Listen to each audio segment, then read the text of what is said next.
ഇന്നത്തെ ക്ലാസ്സിൽ നമ്മൾ ഡിസ്കസ് ചെയ്യാൻ പോകുന്ന ഭക്തിപ്രസ്ഥാനത്തെക്കുറിച്ചാണ്. ഭക്തിപ്രസ്ഥാനം എന്നത് ഇന്ത്യയിൽ 7-ാം നൂറ്റാണ്ട് മുതൽ 17-ാം നൂറ്റാണ്ട് വരെ നിലനിന്ന ഒരു സാമൂഹ്യ മതപ്രസ്ഥാനമാണ്. ദക്ഷിണേന്ത്യയിലാണ് ഇത് ആരംഭിച്ച് വടക്കേ ഇന്ത്യയിലേക്കും ഇത് പടർന്നു പിടിച്ചു. വ്യക്തിപരമായ ഭക്തിയിലൂടെ ദൈവത്തെ ആരാധിക്കുന്നതിനും മോക്ഷം നേടുന്നതിനും പ്രാധാന്യം നൽകി. ഇത് ജാതി വ്യവസ്ഥയെയും ആചാരങ്ങളെയും ചോദ്യം ചെയ്യുകയും എല്ലാ മതങ്ങൾക്കും തുല്യ പരിഗണന നൽകണമെന്ന് പഠിപ്പിക്കുകയും ചെയ്തു. ഭക്തിയിലൂടെ മതത്തിൽ പരിഷ്കാരങ്ങൾ വരുത്തി. കേരളത്തിലും തമിഴ്നാട്ടിലും 7-ാം നൂറ്റാണ്ടിലും 17-ാം നൂറ്റാണ്ടിൽ ഇത് നോർത്ത് ഇന്ത്യയിൽ വ്യാപിച്ചു. പുരോഹിതൻ്റെ മധ്യസ്ഥത ഒഴിവാക്കി വ്യക്തിപരമായ ഭക്തിക്ക് പ്രാധാന്യം നൽകി. ഹിന്ദുമതത്തിലെ ഒരു സാമൂഹ്യ മത പരിഷ്കരണ പ്രസ്ഥാനമായിരുന്നു ഇത്. ഭക്തിഗാനങ്ങളും കവിതകളും പ്രാദേശിക ഭാഷയിൽ രചിക്കപ്പെട്ടു. ഭക്തിഗാനങ്ങളും നൃത്തങ്ങളും പ്രചരണത്തിന് ഉപയോഗിച്ചു.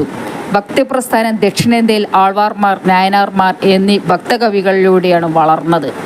ആൾവാർമാർ വിഷ്ണുഭക്തരും നായനാർമാർ ശിവഭക്തരും ആയിരുന്നു. ഇവർ ഭക്തിയുടെ സന്ദേശം പ്രചരിപ്പിച്ചു. കേരളത്തിൽ ഇത് വലിയ സ്വാധീനം ചെലുത്തി.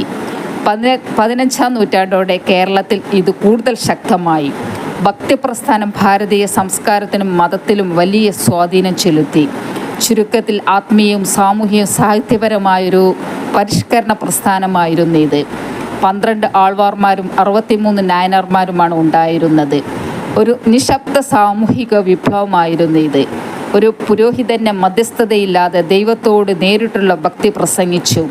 ജാതി വ്യവസ്ഥയ്ക്കും തൊട്ടുകൂടായ്മയ്ക്കും എതിരെയുള്ള ഒരു പ്രതിഷേധ പ്രസ്ഥാനമായിരുന്നു ഇത്. ശിവജിയുടെ ആത്മീയ ഗുരുവായിരുന്ന രാംദാസ്, മീരാബായി രാജസ്ഥാനിൽ ഭക്തിപ്രസ്ഥാനത്തിന് നേതൃത്വം നൽകി. ഇവർ ഒരു കൃഷ്ണ ഭക്തയായിരുന്നു. വീരശൈവ പ്രസ്ഥാനം ആരംഭിച്ചത് ഇക്കാലത്താണ്. കർണാടകയിൽ ഇതിൻ്റെ